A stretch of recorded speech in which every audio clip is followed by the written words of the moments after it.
The week had been especially long, as every teacher had assigned a workload without regards to their colleagues, and thus I found myself drowning in a sea of varied assignments.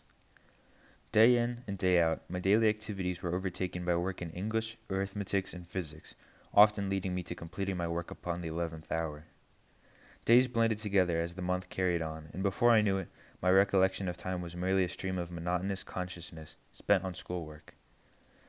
I spent free time full of various nerves and anxieties, due in part to questions concerning my future and the uncertainty of what lay ahead. I was trapped in an overwhelming cycle of my own making, and I had no means of escape. I needed a way out.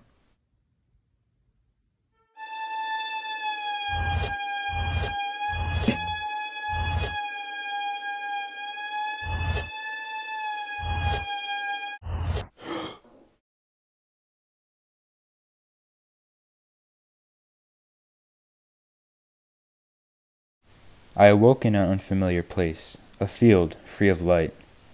The only thing I knew to be real was the cold grass under my feet.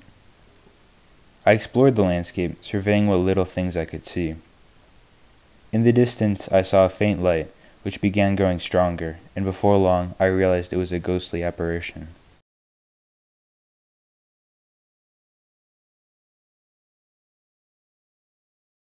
Instinctively, I ran far from it.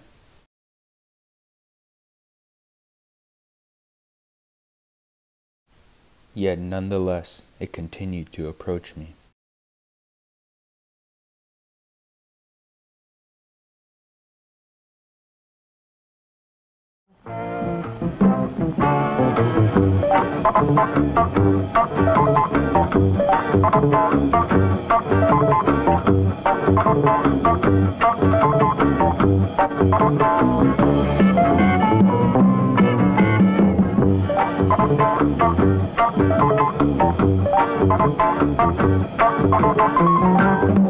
Found myself falling into a void, my only company a lone desk and chair. Upon taking a seat, the red lips began chastising me, promising me my stress was inescapable. What about your lab? While it talked, I saw darkness in the distance. I ran for it. I needed peace from the burdens of the present.